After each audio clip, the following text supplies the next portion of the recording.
No aniversário de 30 anos da esposa, num restaurante de luxo, a sogra deu os papéis do divórcio, um presente da família. O marido gravou a reação dela para se divertir. Ela agradeceu, assinou na hora e foi embora. Eles não faziam ideia do que ela já havia descoberto. O ar do restaurante sofisticado parecia denso, carregado com o perfume caro das flores de mesa e a expectativa silenciosa que precede grandes eventos. Para Paula, aquela noite deveria ser a celebração de sua chegada aos 30 anos, um marco que ela esperava que trouxesse consigo uma nova fase de aceitação e paz. Sentada na cadeira de veludo vermelho, ela ajeitou o vestido simples, mas elegante, que escolhera com tanto cuidado, sentindo-se um peixe fora d'água naquele aquário de luxo. Do outro lado da mesa, sua sogra, Luciana, a observava com um sorriso fino, quase imperceptível, um daqueles sorrisos que não alcançavam os olhos e que Paula aprendera a temer. Ao lado dela, Carlos, o sogro, mantinha uma postura de neutralidade cúmplice, um homem que há muito havia abdicado de sua voz em favor da esposa. E ao seu lado, seu marido, João, parecia vibrar com uma ansiedade contida, o celular pousado discretamente sobre a toalha de linho, pronto para a ação. A atmosfera era uma teia de aranha tecida com fios de cordialidade falsa, e uma tensão que Paula sentia na pele, mas que em sua eterna esperança atribuía à formalidade da ocasião. Ela ainda não sabia, mas aquela noite não seria sobre celebração. Seria sobre execução. A vida de Paula com a família de João sempre fora um campo minado de sutilezas cruéis. Ela era uma auxiliar de classe em uma pequena escola infantil no bairro onde crescera, um trabalho que pagava pouco, mas que enchia seus dias de um propósito genuíno. O cheiro de giz, as risadas das crianças e os abraços apertados no fim do dia eram seu refúgio, o mundo real onde ela se sentia valorizada. Para Paula, não havia nada mais nobre do que ajudar a moldar as primeiras letras e os primeiros sonhos de uma criança. Era um trabalho de paciência, de amor, de dedicação invisível que construía os alicerces do futuro. Mas para Luciana, esse mundo era um atestado de mediocridade. Uma professora de jardim de infância, ela costumava dizer em jantares de família, com uma entonação que transformava a profissão em um xingamento velado. A frase era sempre seguida por um suspiro teatral, como se o simples fato de pronunciar aquelas palavras lhe causasse um desconforto físico. João, com o potencial que tem, formado em engenharia, trabalhando numa multinacional, ele merecia alguém que pudesse acompanhá-lo em seu crescimento, alguém que agregasse, entende? A palavra agregar era sempre dita com um peso especial, como se Paula fosse um passivo, um fardo que o filho carregava por algum capricho juvenil, ou pior, por uma caridade inexplicável. Nos encontros de família, a profissão de Paula era o elefante na sala, um tópico que Luciana fazia questão de cutucar com sua vara de ironias.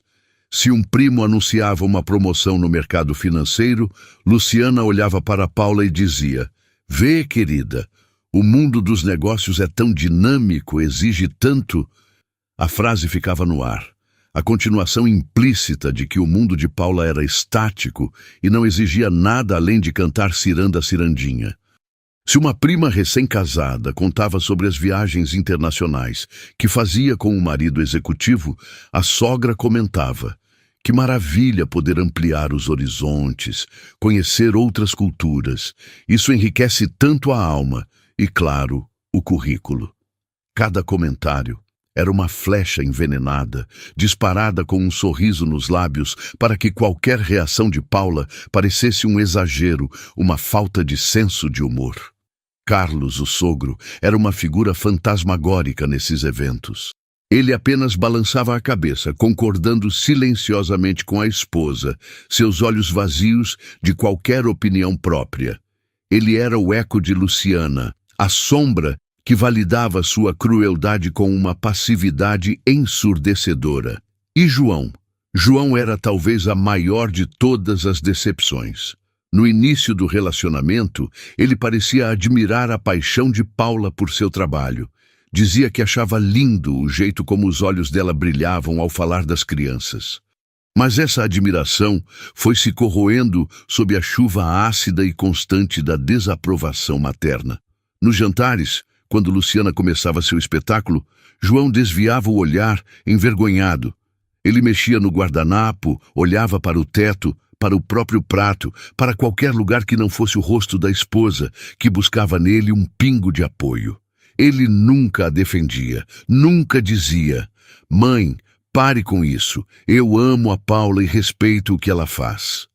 Seu silêncio era uma traição diária, uma concordância tácita que doía mais do que as palavras afiadas de Luciana. Aos poucos, ele mesmo começou a internalizar o discurso da mãe. Começou a sugerir de forma sutil que Paula talvez devesse procurar algo mais.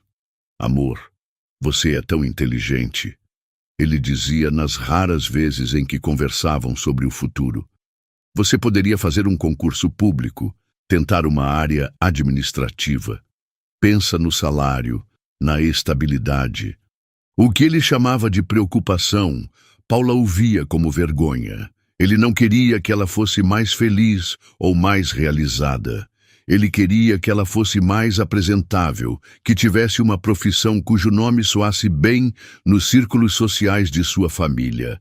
A humilhação era uma constante, servida em doses homeopáticas nos almoços de domingo, nas festas de fim de ano, nos comentários passivo-agressivos que minavam sua autoestima como uma gota d'água furando uma pedra. Paula começou a se sentir pequena, inadequada. Passou a evitar falar sobre seu trabalho, a dar respostas vagas quando perguntada sobre seu dia. Ela se encolhia para caber em um espaço que a família de João, deliberadamente, tornava cada vez menor. A alegria que sentia na escolinha era ofuscada pela ansiedade que sentia ao chegar em casa. O amor que sentia por João era constantemente testado pela cumplicidade dele na sua desvalorização. Ela vivia em um estado de alerta permanente, tentando antecipar o próximo ataque, a próxima piada, o próximo suspiro de desdém. E em meio a tudo isso, ela se sentia profundamente sozinha, presa em uma teia familiar que parecia determinada a consumi-la por completo, deixando para trás apenas uma casca vazia que atendesse às expectativas de Luciana.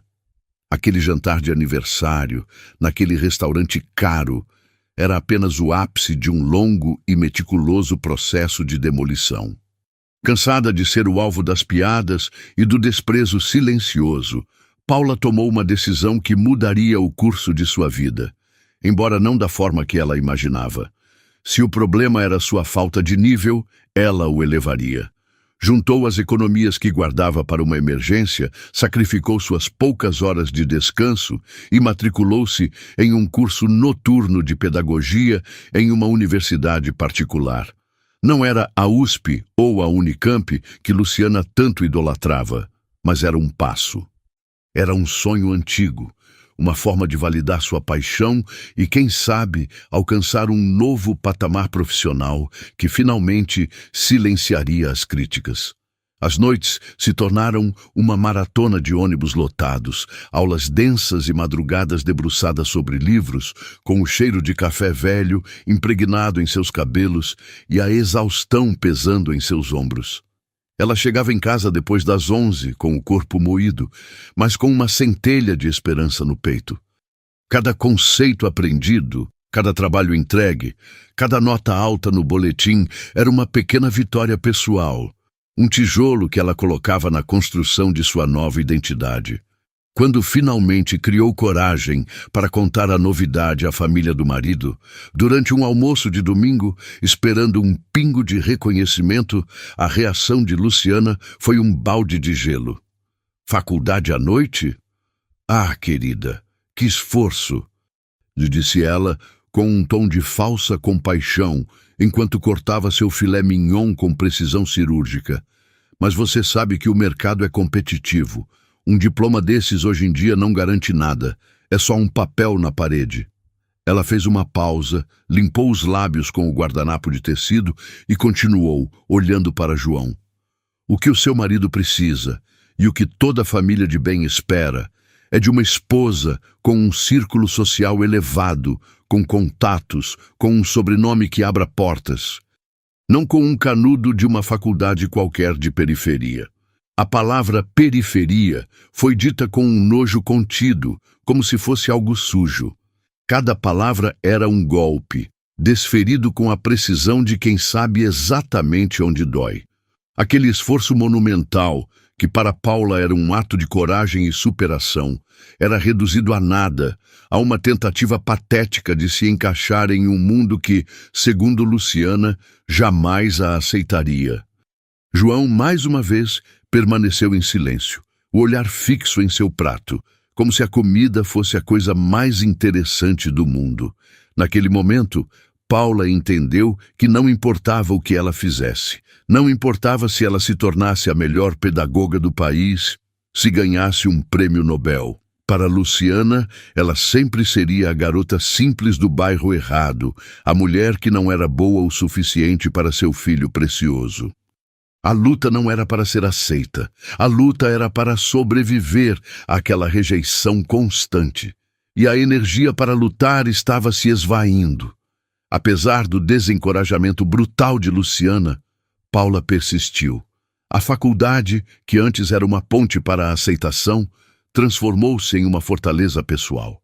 As palavras da sogra, em vez de a destruírem, acenderam nela uma teimosia feroz, uma determinação silenciosa de provar, não mais para eles, mas para si mesma, que era capaz. As noites continuaram sendo uma maratona de exaustão e aprendizado. Ela se tornou uma figura conhecida pelos motoristas da linha de ônibus que a levava para casa. A moça dos livros que cochilava com a cabeça encostada na janela fria e suada do coletivo.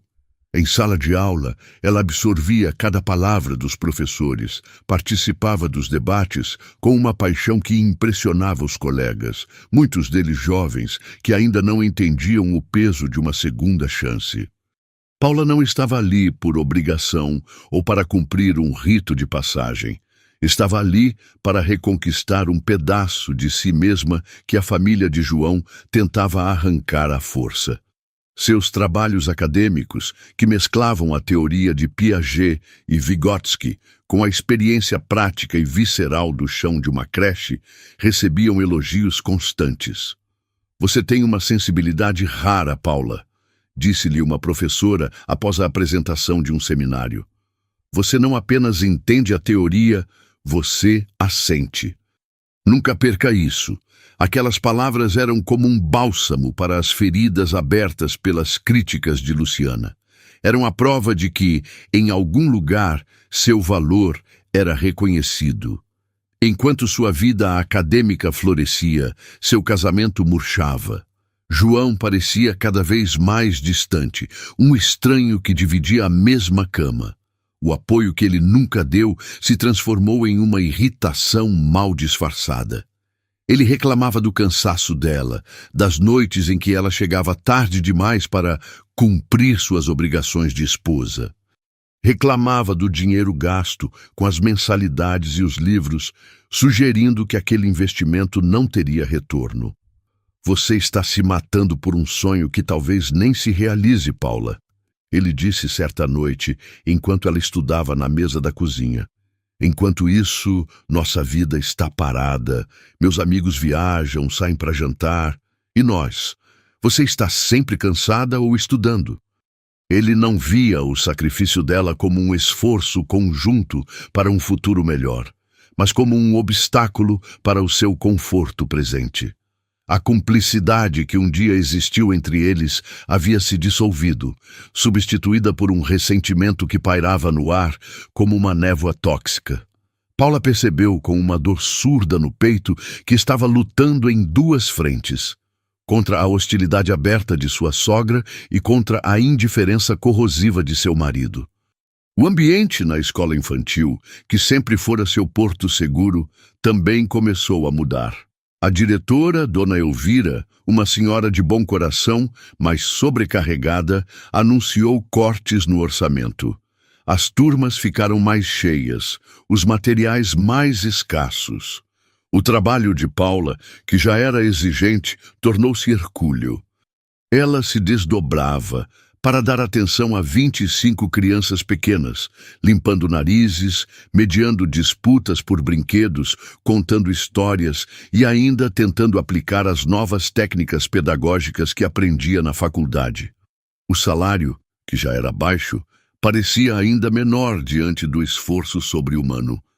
Em dias particularmente difíceis, quando uma criança chorava inconsolavelmente ou quando ela não conseguia impedir que um pequeno se machucasse em uma queda boba, a voz de Luciana ecoava em sua mente. Um trabalho sem futuro, sem reconhecimento. Naqueles momentos, a dúvida a assaltava. Será que ela estava mesmo no caminho certo? Será que toda aquela luta valia a pena? A exaustão física e emocional era tão grande que, às vezes, ela se pegava chorando silenciosamente no banheiro da escola, um lugar pequeno e com cheiro de desinfetante, o único onde podia desmoronar por 5 minutos antes de colocar um sorriso no rosto e voltar para a sala de aula. E foi em uma tarde cinzenta de terça-feira, dias antes de seu aniversário, que o destino resolveu intervir de uma forma que ela jamais poderia imaginar. Chegando em casa após um dia particularmente desgastante na escola, ela encontrou a correspondência empilhada sobre o aparador da entrada. Em meio às contas de luz, água e propagandas de supermercado, uma carta se destacava. O envelope era de um papel grosso, de cor creme, com um brasão discreto em relevo no canto superior. Não era uma conta. Não era propaganda. Era oficial. Seu nome completo, Paula Guedes de Almeida, estava impresso em letras sóbrias e elegantes. O remetente era um escritório de advocacia do centro da cidade, um nome que ela nunca tinha ouvido falar. Seu coração gelou. A primeira coisa que pensou foi em alguma dívida antiga que ela desconhecia, algum problema legal que João pudesse ter se metido. Com as mãos ligeiramente trêmulas, ela se sentou no sofá, a mochila da faculdade ainda nos ombros, e abriu o selo com cuidado. As palavras que leu a transportaram para um passado que ela mal conhecia, um passado envolto nas brumas da memória infantil. A carta falava de sua mãe, Maria, falecida há quase uma década de um câncer fulminante. Maria, a mulher de sorriso doce e mãos ásperas pelo trabalho incessante, que criara Paula sozinha com o suor de seu rosto. O advogado, em uma linguagem formal e respeitosa, explicava que sua mãe havia trabalhado por mais de 20 anos como diarista e, posteriormente, como cuidadora na casa de uma senhora idosa, Dona Amélia Monteiro. Paula lembrava vagamente do nome. Sua mãe às vezes comentava sobre a patroa, uma mulher solitária que vivia em um casarão antigo e que gostava de ouvir as histórias que Maria contava. A carta prosseguia, e cada linha parecia mais surreal que a anterior. Dona Amélia, que falecera alguns meses antes, aos 94 anos, era viúva e não tinha herdeiros diretos, nem sobrinhos ou parentes próximos que a lei reconhecesse. Em um testamento lavrado anos antes de sua morte, um documento que o advogado anexara em cópia, a idosa senhora havia deixado uma parte significativa de seus bens para a única pessoa que, segundo suas próprias palavras no documento, lhe demonstrara lealdade, afeto e cuidado em seus anos de solidão e esquecimento. Maria Guedes. Paula sentiu o ar faltar em seus pulmões. Sua mãe, uma herdeira? A mulher que contava moedas para pagar o aluguel no fim do mês? Parecia uma piada, um engano cruel. Mas a carta era clara, e a cópia do testamento com o reconhecimento de firma do cartório parecia inquestionavelmente real. E então veio o golpe final, a frase que fez o mundo de Paula girar em seu eixo. Como sua mãe, a beneficiária primária, já era falecida, a herança, por direito de sucessão, passava diretamente para sua única filha e herdeira legal. Para ela, para Paula. O choque foi tão intenso que Paula precisou se levantar e andar em círculos pela pequena sala, a carta tremendo em suas mãos. Ela releu o documento 3, 4, 5 vezes. A herança não era uma quantia simbólica, um agrado. A lista de bens anexada pelo advogado era vertiginosa. Incluía o próprio casarão onde Dona Amélia vivera, uma propriedade suntuosa em um dos bairros mais nobres e arborizados da cidade, um lugar que ela só via pela janela do ônibus a caminho do centro. E além do imóvel, havia uma carteira de investimentos financeiros, ações, fundos, títulos do tesouro, cujo valor total a fez ler o número várias vezes para ter certeza de que não estava adicionando zeros a mais. Era uma fortuna. Uma quantia que ela não conseguiria juntar nem em 10 vidas com seu salário de auxiliar de classe. Naquele instante, sentada no sofá gasto de seu apartamento alugado, com o mundo girando ao seu redor, Paula sentiu algo que não sentia há muito tempo. Poder. Não o poder arrogante do dinheiro que Luciana tanto idolatrava, mas o poder silencioso e profundo da escolha. O poder da independência. Pela primeira vez em anos, ela vislumbrou um futuro onde não precisaria da aprovação de ninguém, onde sua felicidade não dependeria de ser aceita por uma família que a via como inferior. Ela poderia sair daquele apartamento, poderia terminar sua faculdade sem se preocupar com as mensalidades. Poderia pedir demissão da escola e abrir seu próprio negócio, talvez uma pequena creche com o método pedagógico em que tanto acreditava. Poderia viajar, conhecer o mundo. Poderia se divorciar de João. A última ideia a atingiu com a força de um raio. Ela poderia simplesmente ir embora. Uma onda de clareza fria e cortante a invadiu. Ela guardaria aquele segredo. Não contaria a João nem a ninguém. A revelação seria sua carta na manga, seu trunfo, a armadura que a protegeria no campo de batalha que se aproximava.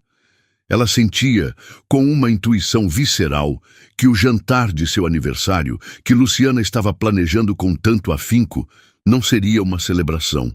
Seria um julgamento, e pela primeira vez ela iria para um julgamento segurando não apenas a verdade, mas também a chave para sua própria liberdade. Os dias que se seguiram à revelação da herança foram os mais surreais da vida de Paula. Ela se movia pelo mundo como se estivesse em um sonho, executando suas tarefas diárias no piloto automático, enquanto sua mente fervilhava com a magnitude do que havia acontecido.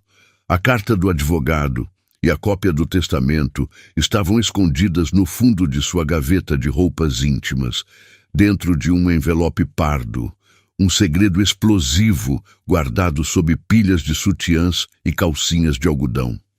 Várias vezes ao dia, quando estava sozinha, ela abria a gaveta apenas para tocar o envelope, para se certificar de que era real, de que não havia sido uma alucinação provocada pelo cansaço. O peso daquelas folhas de papel era o peso de uma nova realidade, uma realidade que a assustava e a embriagava na mesma medida. Na escola, enquanto ajudava um aluno a amarrar os sapatos ou lia uma história sobre um patinho feio que se descobria cisne, ela sentia uma pontada de ironia. Ela era o próprio patinho feio da história e acabara de descobrir que tinha um par de asas magníficas escondidos sob a plumagem modesta. A descoberta da herança aguçou seus sentidos de uma forma extraordinária. Ela começou a observar a família de João com uma clareza que nunca tivera antes. Era como se uma névoa tivesse se dissipado, revelando os contornos nítidos e feios da manipulação e do desprezo que sempre estiveram ali, mas que sua esperança e seu amor por João a impediam de enxergar plenamente. A insistência de Luciana em organizar o jantar de aniversário em um restaurante caro, por exemplo, agora soava completamente diferente aos seus ouvidos. 2 dias após Paula receber a carta, a sogra ligou. Sua voz era um melado artificial, pegajoso e falso. Paula, querida, já decidi o lugar para a sua comemoração. Um restaurante italiano maravilhoso, super exclusivo. Quero fazer algo especial para você. Um evento à sua altura, para celebrar essa data tão importante.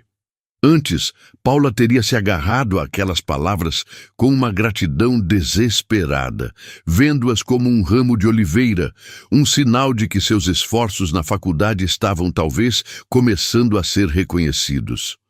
Mas agora, com o conhecimento da herança guardado em seu coração como um tesouro, ela via a armadilha por trás da gentileza. A expressão, à sua altura, não era um elogio.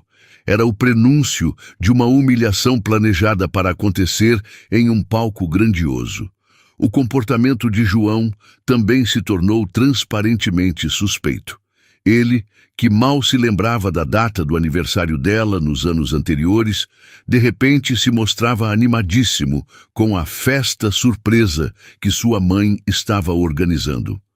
"Você vai adorar, amor. Mamãe está caprichando", ele dizia com um brilho estranho nos olhos, um entusiasmo que não combinava com a apatia que vinha demonstrando há meses. Ele trocava mensagens de texto constantes com a mãe e a irmã, sorrindo para a tela do celular de um jeito conspiratório. Quando Paula passava por perto, ele virava o aparelho rapidamente, como um adolescente escondendo uma conversa proibida. A cumplicidade entre ele, a mãe e o sogro era palpável. Carlos, o sogro, em uma rara demonstração de iniciativa, também ligou para ela, sob o pretexto de confirmar o endereço. Sua sogra preparou uma grande surpresa, Paula. "Esteja linda, você vai se emocionar", ele disse, e o sorriso em sua voz era o de um cúmplice satisfeito, o de alguém que sabe o final do filme e se delicia com a ignorância da protagonista.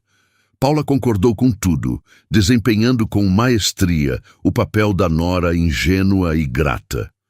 "Nossa, Luciana não precisava de tanto", ela disse ao telefone.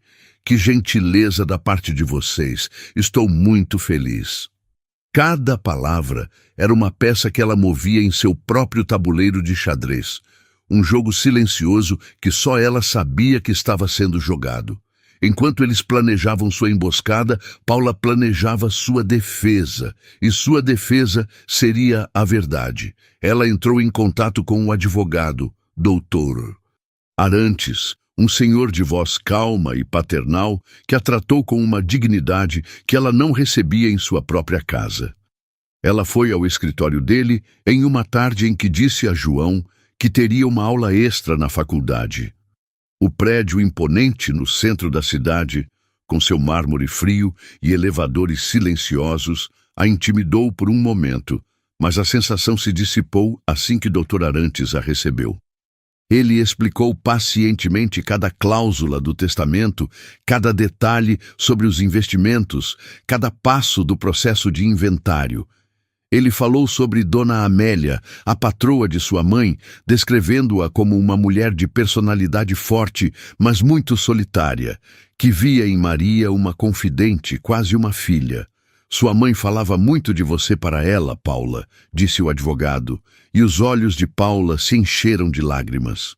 Dona Amélia sentia que, ao deixar essa herança para sua mãe, estava de alguma forma garantindo o futuro da filha que Maria tanto amava e pela qual tanto se sacrificava. Naquele momento, a herança deixou de ser apenas dinheiro e propriedades. Tornou-se um legado de amor, um elo final e poderoso com a mãe que ela perdera tão cedo.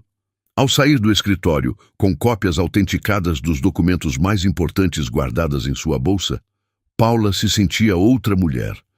A validação que ela buscara por tanto tempo na família de João e que lhe fora negada com tanta crueldade, viera de uma fonte inesperada, do afeto póstumo de uma estranha e do amor eterno de sua mãe. Ela não precisava mais da aprovação deles. Ela não precisava mais se diminuir para caber no mundo mesquinho deles. A gratidão que sentia era imensa, mas também era uma gratidão que vinha com um senso de responsabilidade. Ela honraria a memória de sua mãe e a generosidade de Dona Amélia, vivendo uma vida plena, uma vida livre da toxicidade que quase a consumira.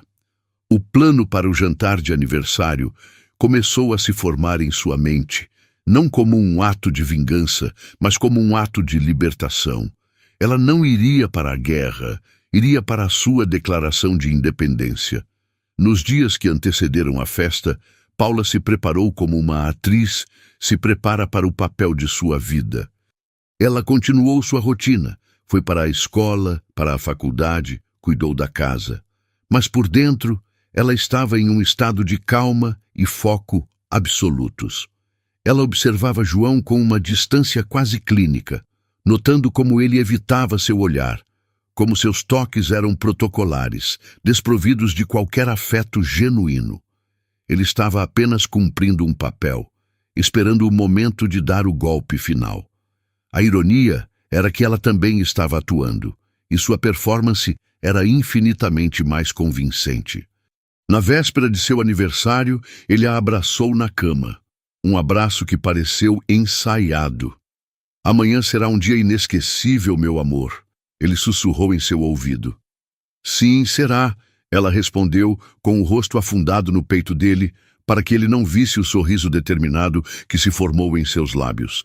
Ele pensava que estava se despedindo da esposa pobre e sem futuro. Mal sabia ele que estava se despedindo de uma mulher que em poucas horas se tornaria mais rica e poderosa do que ele jamais sonhara ser. A contagem regressiva para a noite do acerto de contas havia começado, e Paula, pela primeira vez, sentia que tinha o controle total do roteiro. O presente que Luciana havia preparado com tanto esmero seria, de fato, o marco de uma nova vida para Paula.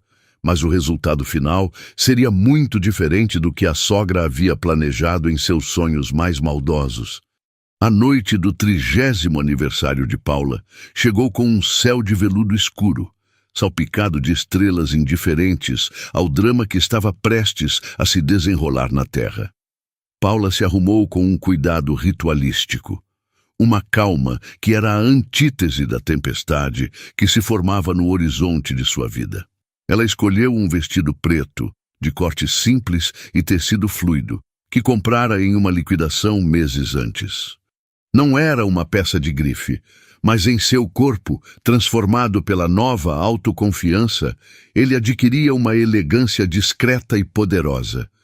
Ela prendeu os cabelos em um coque baixo, deixando alguns fios soltos para emoldurar o rosto, e aplicou uma maquiagem leve, apenas um batom vermelho escuro, como um ponto de coragem em seus lábios. Ao se olhar no espelho do quarto, ela não viu a moça cansada e insegura de semanas atrás. Viu uma mulher no limiar de sua própria história, uma soberana prestes a reivindicar seu reino. Na bolsa, ao lado da carteira e do celular, repousava o envelope pardo contendo as cópias autenticadas do testamento e da matrícula do imóvel. Era sua arma, sua declaração, seu passaporte para a liberdade. João a esperava na sala, impaciente, já vestido com uma camisa social, que cheirava a amaciante e a pressa. "Você está linda", ele disse, mas seus olhos passaram por ela sem realmente a verem. O elogio foi automático, um item riscado de uma lista de coisas a fazer antes do grande evento. Ele estava mais interessado em seu relógio, na hora, na logística da emboscada. "Vamos, mamãe já deve estar chegando lá, ela odeia atrasos." Durante o trajeto de carro, um silêncio pesado se instalou entre eles. João tamborilava os dedos no volante, uma melodia nervosa que traía sua ansiedade. Paula olhava pela janela, observando as luzes da cidade passarem como borrões, sentindo uma estranha paz. Era a calma que antecede a batalha, a certeza de quem conhece seu próprio poder e sabe que, independentemente do resultado, não sairá derrotada. Ela não sentia mais a necessidade de preencher o silêncio, de buscar a aprovação dele, de decifrar seu humor. Ele havia se tornado um personagem secundário em sua própria vida, e ela o observava com a curiosidade distante com que se observa um ator em um palco. O restaurante escolhido por Luciana era exatamente como Paula imaginara, ostensivamente luxuoso. Um manobrista de uniforme engomado abriu a porta do carro. O interior era um santuário de bom gosto duvidoso, com lustres de cristal que pendiam baixos demais, arranjos de flores que pareciam gritar sua importância e um burburinho de conversas abafadas pelo carpete grosso. Luciana e Carlos já estavam à mesa, uma mesa proeminente, escolhida a dedo para ter a máxima visibilidade. Luciana se levantou para recebê-los, vestida em um tailleur de seda crua que provavelmente custava mais do que o salário anual de Paula.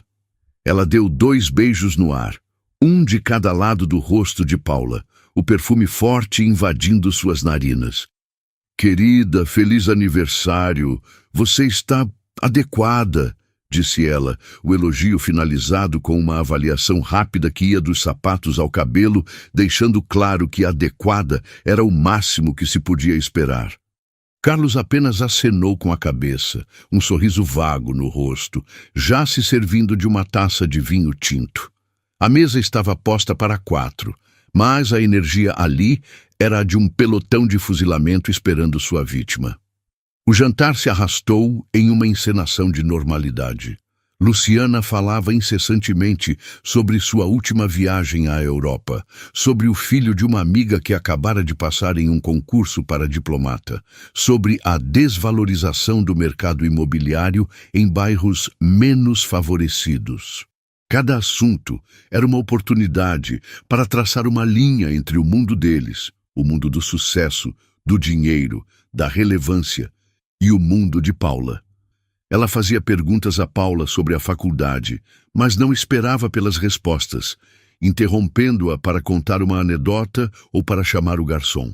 Era uma performance, um monólogo projetado para reafirmar o status e diminuir Paula antes do golpe de misericórdia. Paula, por sua vez, comia lentamente, saboreando a comida cara que, em breve, ela poderia comprar quando quisesse.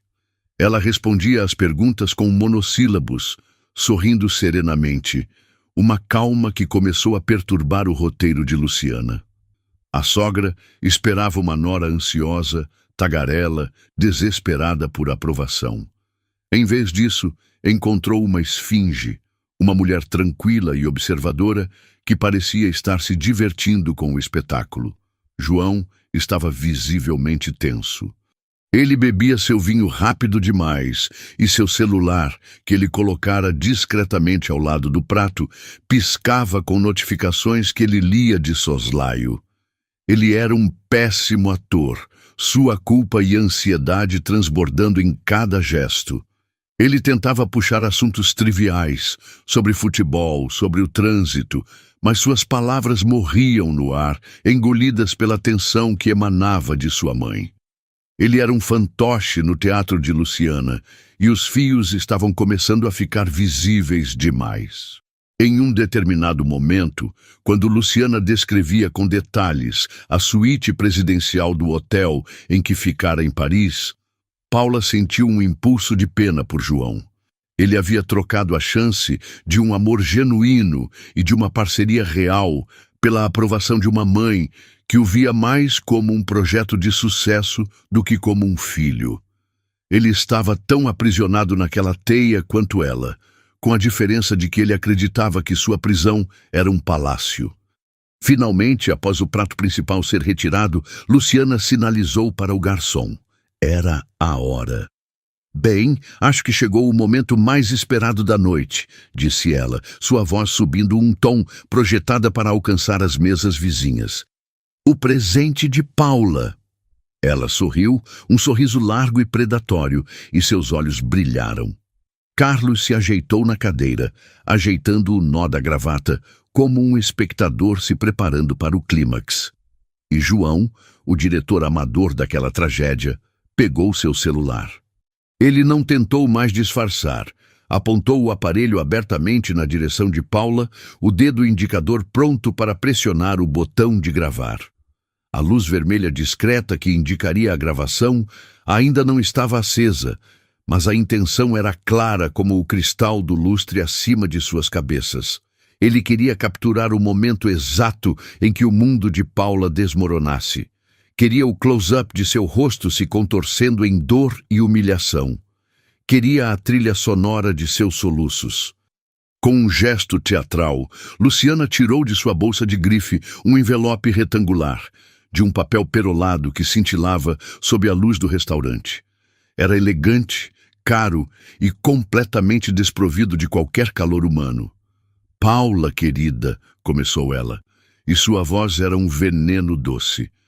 "Nós, como sua família, pensamos muito no que lhe dar.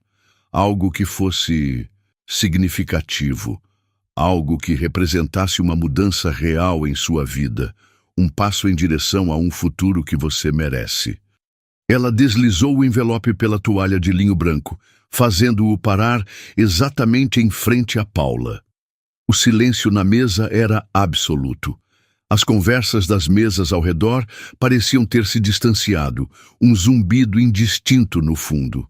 O universo de Paula se reduziu àquela mesa, àqueles 3 rostos que a encaravam com uma expectativa cruel, e ao envelope branco que continha sua sentença.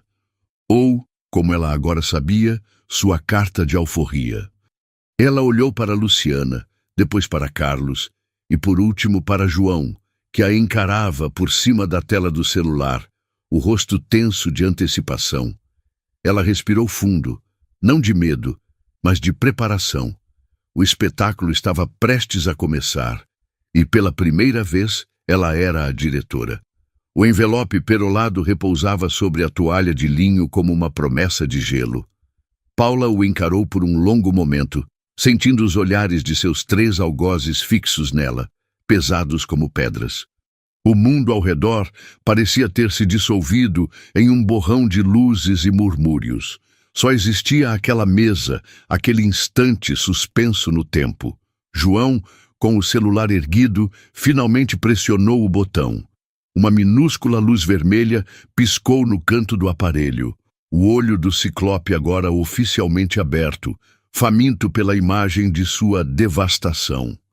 Luciana sorria, um sorriso de Mona Lisa macabra, a satisfação antecipada repuxando os cantos de seus lábios perfeitamente contornados. Carlos, o eterno coadjuvante, pigarreou, um som nervoso que quebrou o silêncio tenso. "Abra, Paula", ele disse, sua voz um pouco mais alta que o necessário. Sua sogra escolheu com muito carinho. A ironia era tão espessa que poderia ser cortada com a faca de peixe que ainda estava sobre a mesa. Com uma calma que surpreendeu a si mesma, Paula estendeu a mão e pegou o envelope. O papel era liso e frio ao toque. Ela não o rasgou com a ansiedade que eles esperavam. Em vez disso, passou o dedo pela aba, descolando-a com uma precisão deliberada, como se estivesse abrindo uma correspondência de rotina. O som suave do papel se separando foi o único ruído naquele vácuo de expectativa. De dentro, ela puxou um maço de folhas dobradas. O papel era diferente, mais comum, o tipo usado em escritórios. No topo da primeira página, em negrito, o cabeçalho de um conhecido escritório de advocacia especializado em direito de família saltou a seus olhos. E logo abaixo, as palavras que deveriam ser sua ruína: petição de divórcio litigioso. Seu cérebro registrou a informação sem choque, sem pânico. Era exatamente o que ela esperava. Apenas a palavra litigioso adicionava uma camada extra de crueldade. Eles não queriam um divórcio amigável, queriam uma briga, uma guerra, para subjugá-la ainda mais. Ela folheou os documentos lentamente, página por página. A petição, redigida em um jargão legal e impessoal, citava diferenças irreconciliáveis e incompatibilidade de projetos de vida. Havia uma cláusula sobre a partilha de bens que era comicamente simples, já que o apartamento era alugado e o carro financiado no nome de João. E no final, a linha pontilhada para sua assinatura, um espaço em branco esperando para selar seu destino de acordo com o roteiro deles. Enquanto lia, ela podia sentir a impaciência crescendo na mesa. Aquela calma não era a reação que eles haviam ensaiado. Onde estavam as lágrimas? Onde estava a súplica? O não, João, por favor, não faça isso. Onde estava o drama que faria o vídeo de João viralizar no grupo da família? E então, querida, a voz de Luciana cortou o ar, afiada como um estilete. Não vai dizer nada?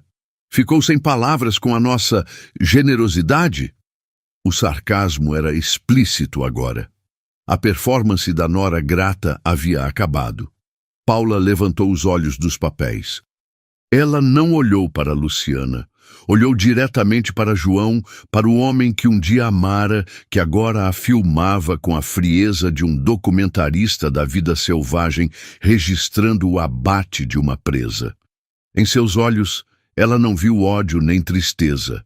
Viu apenas um vazio, a constatação final de que o homem com quem se casara não existia mais, se é que um dia existira.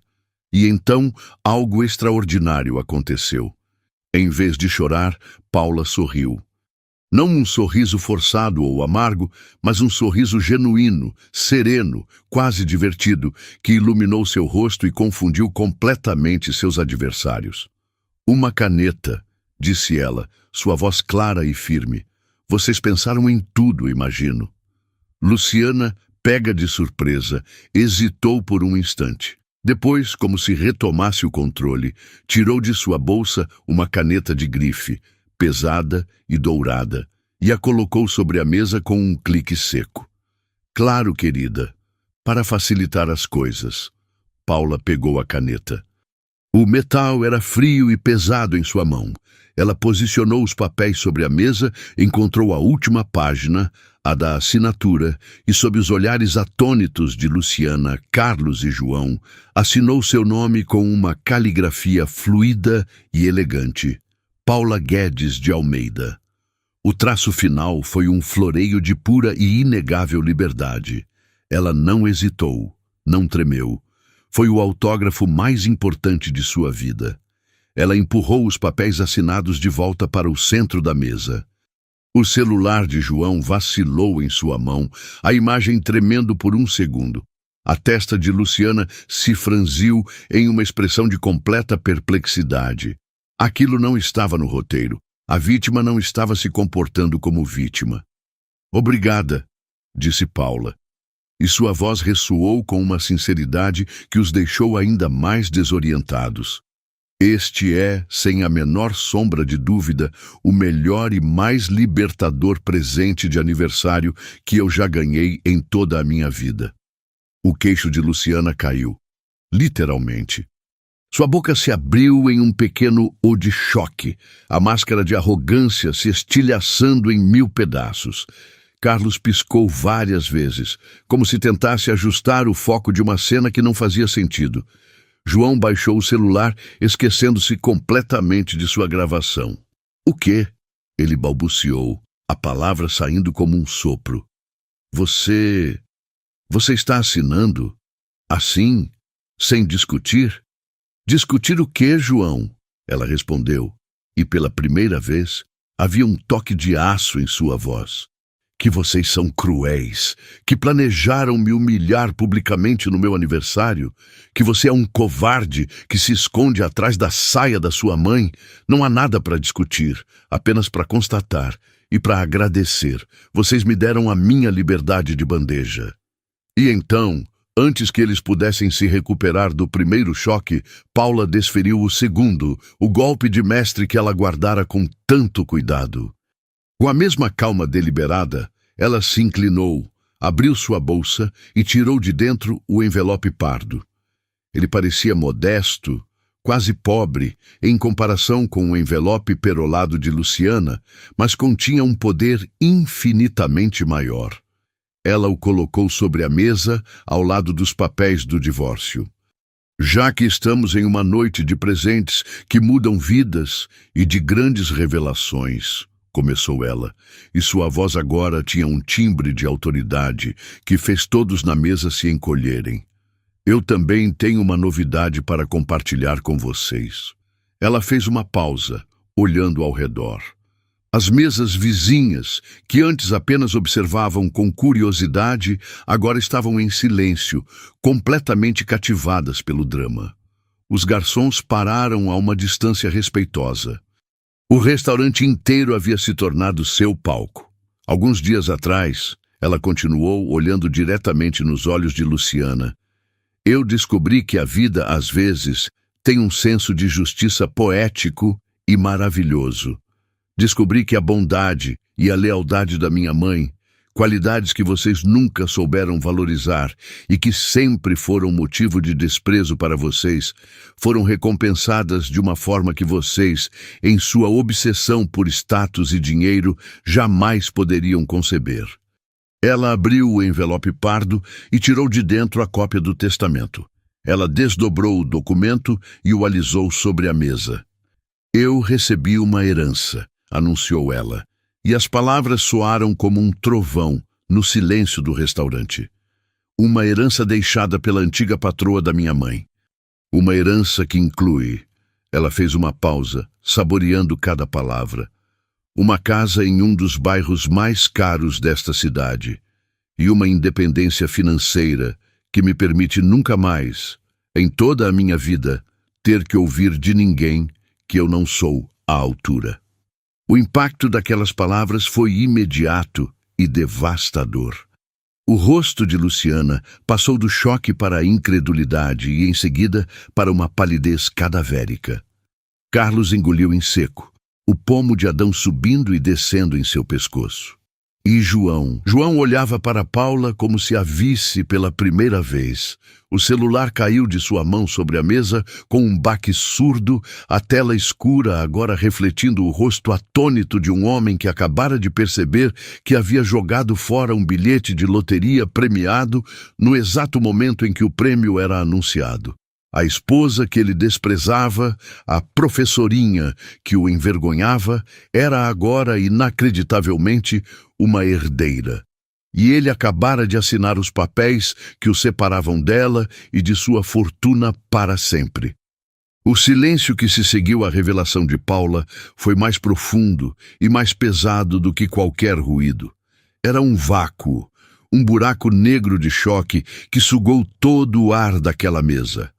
Luciana estava congelada, a boca ainda ligeiramente aberta, os olhos fixos no testamento sobre a mesa, como se fosse uma serpente prestes a dar o bote. Sua mente, tão rápida para a maldade e para o cálculo social, simplesmente não conseguia processar a informação. A narrativa que ela construíra por anos, a de Paula como uma coitada, uma usurpadora de status inferior, havia se desintegrado em segundos, e o que restou em seu lugar foi uma realidade humilhante. A nora que ela tentara esmagar era agora, por um golpe do destino, mais rica e mais poderosa do que ela talvez jamais fosse. A caça havia virado a caçadora, e a armadilha que ela montara com tanto esmero havia se fechado sobre ela mesma. Carlos, pela primeira vez, parecia ter uma expressão própria. Era uma mistura de espanto e um pavor quase cômico. Ele olhava de Paula para a esposa e de volta para Paula, como se assistisse a uma partida de tênis em que uma das jogadoras de repente sacasse um canhão. Ele abaixou os olhos, encarando o próprio colo, um homem derrotado que finalmente percebia que havia apostado no cavalo errado. Sua cumplicidade silenciosa, sua passividade conveniente, agora lhe custavam a vergonha de estar associado àquele fiasco monumental.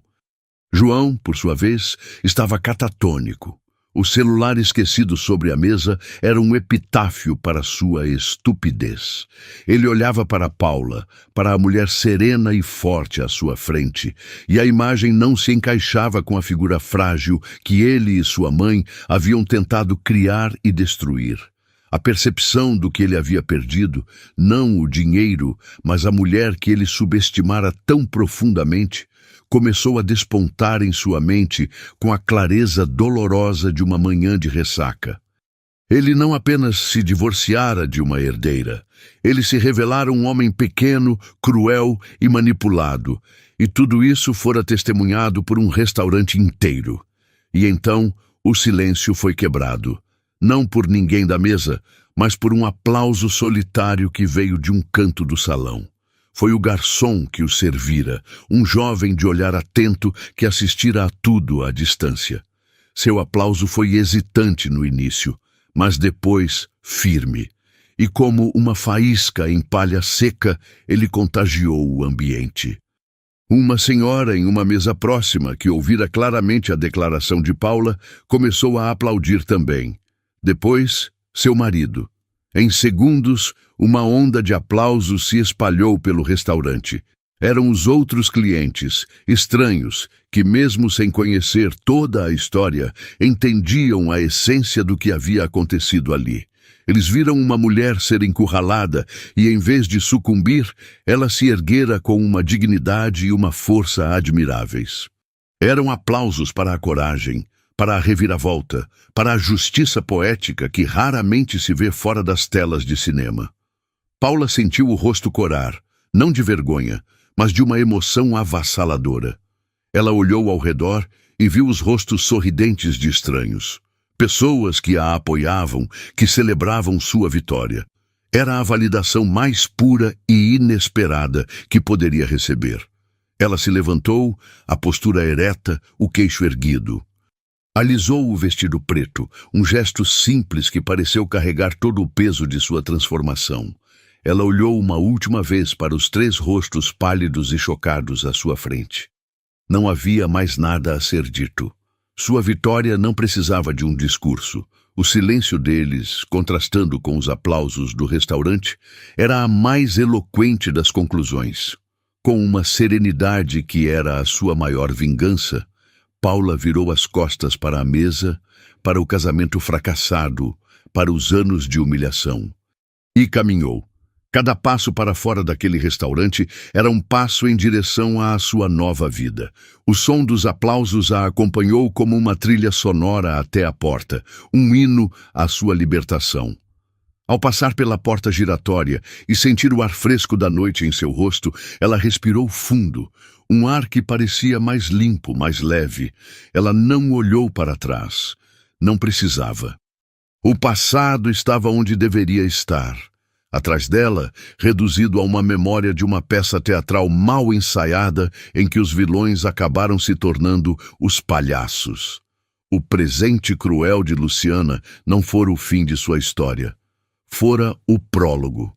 O verdadeiro best-seller de sua vida estava apenas começando a ser escrito, e pela primeira vez a autora era ela. E assim, com a cabeça erguida e o som da vitória ecoando em seus ouvidos, Paula caminhou para o primeiro dia do resto de sua vida. Uma história como essa nos lembra que, às vezes, os maiores presentes vêm nos pacotes mais cruéis e que a nossa força mais verdadeira floresce justamente quando tentam nos enterrar. Espero que vocês tenham se emocionado e vibrado com a jornada da Paula, tanto quanto eu ao contá-la. Histórias são a alma do nosso canal e a sua presença aqui é o que nos move a encontrar e compartilhar essas narrativas de superação que nos tocam tão fundo. Agora, eu quero muito saber a sua opinião. O que você sentiu com essa virada de jogo? Se pudesse dar uma nota para a coragem da Paula, de 0 a 10, qual seria? Deixe aqui nos comentários. Eu leio todos e adoro ver as reações de vocês. E se você acredita no poder das histórias para inspirar, para curar e para nos fazer sentir menos sozinhos, eu te convido a fazer parte da nossa família. Deixa seu like e se inscreva no canal. Assim, sempre que uma nova história como a da Paula surgir, você será um dos primeiros a embarcar nessa jornada com a gente. Muito obrigado por sua audiência, por seu tempo e por sua sensibilidade. A gente se vê na próxima história.